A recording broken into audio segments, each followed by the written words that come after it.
मैया की जय। जानी गौरी अनुकूल सिय हिय हर सुन जाहि कहें। मंजुल मंगल मूल बामो अंग फरकन लगे। गौरी जी को अनुकूल जानकर सीता जी के हृदय को जो हर्ष हुआ वह कहा नहीं जा सकता। सुंदर मंगलों के मूल उनके बाएं अंग फड़कने लगे कि हृदय सराहत सी लोनाई। गुर समीप गबने दो भाई। राम कहा सब को सुख पाही। सरल स्वभाव छुअत छल नाही। हृदय में सीता जी के सौंदर्य की सराहना करते हुए दोनों भाई गुरुजी के पास गए। श्री रामचंद्र जी ने विश्वामित्र जी से सब कुछ कह दिया, क्योंकि उनका सरल स्वभाव है, छल तो उसे छूता भी नहीं। सुमन पाए मुनि पूजा कीनी। पुनि आशीष दोहि भाई दीनी।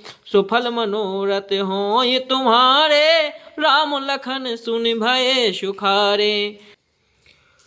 फूल पाकर मुनि ने पूजा की, फिर दोनों भाइयों को आशीर्वाद दिया कि तुम्हारे मनोरथ सफल हो। यह सुनकर श्री राम लक्ष्मण सुखी हुए। कर भोजन मुनि बर विज्ञानी। लगे कहने कछु कथा पुरानी। विगत दिवस गुरु आए सुपाही। संध्या करन चले दो भाई। श्रेष्ठ विज्ञानी मुनि विश्वामित्र जी भोजन करके कुछ प्राचीन कथाएं कहने लगे। इतने में दिन बीत गया और गुरु जी की आज्ञा पाकर दोनों भाई संध्या करने चले। प्राची दिस शशि उयाऊ सुहावा। सिय मुख सर से देखी सुख पावा।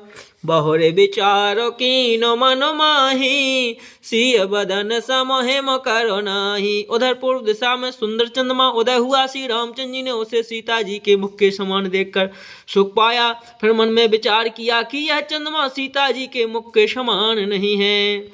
जन्म सिंधु पुनि बंधु विपो। दिन मलिन सकलं। सिय मुख समता पाव किमी। चंदुक बापुरु रंग। खारे समुद्र में तो इतना जन्म, फिर उसी समुद्र से उत्पन्न होने के कारण विष इसका भाई। दिन में यह मलिन शोभाहीन निस्तेज रहता है और कलंक की काले दाग से युक्त है। बेचारा गरीब चंद्रमा सीता जी के मुख की बराबरी कैसे पा सकता है। घटाएं बढ़े बिरहन दुखदाई। गिसै राहु निज संधि पाई। कोक शोक प्रद पंकज द्रोही। अवगुण बहुत चंद्रमा तोही। फिर यह घटता बढ़ता है और गृहिणी स्त्रियों को दुख देने वाला है।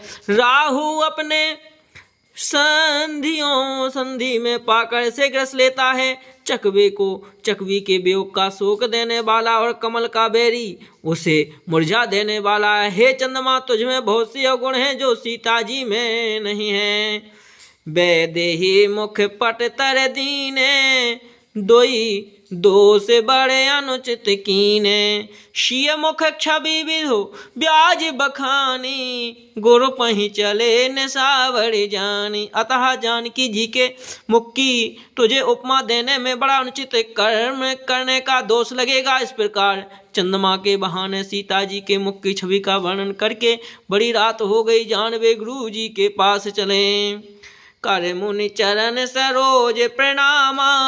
आयस पाय कीन विश्रामा। विगत निसार रघुनायक जागे। बंधु बिलो की कहन अस लागे। मुनि के चरण कमलों में प्रणाम करके आज्ञा पाकर उन्होंने विश्राम किया। रात बीतने पर श्री रघुनाथ जी जागे और भाइयों को देखकर ऐसा कहने लगे कि ओयाऊं अरुण अवलोकहूं ताता।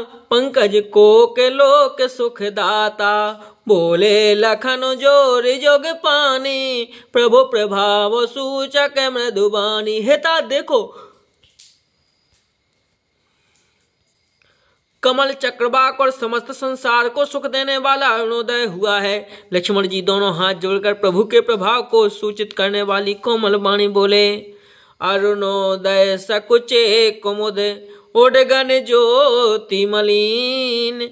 जिमि तुम्हारे आगमन सुनी। भय नृपति बलहीन। अरुणोदय होने से कुंडली शक आ गई है, तारागणों का प्रकाश फीका पड़ गया है। जिस प्रकार आपका आना सुनकर सब राजा बलहीन हो गए हैं। बोले सियावर रामचंद्र की जय।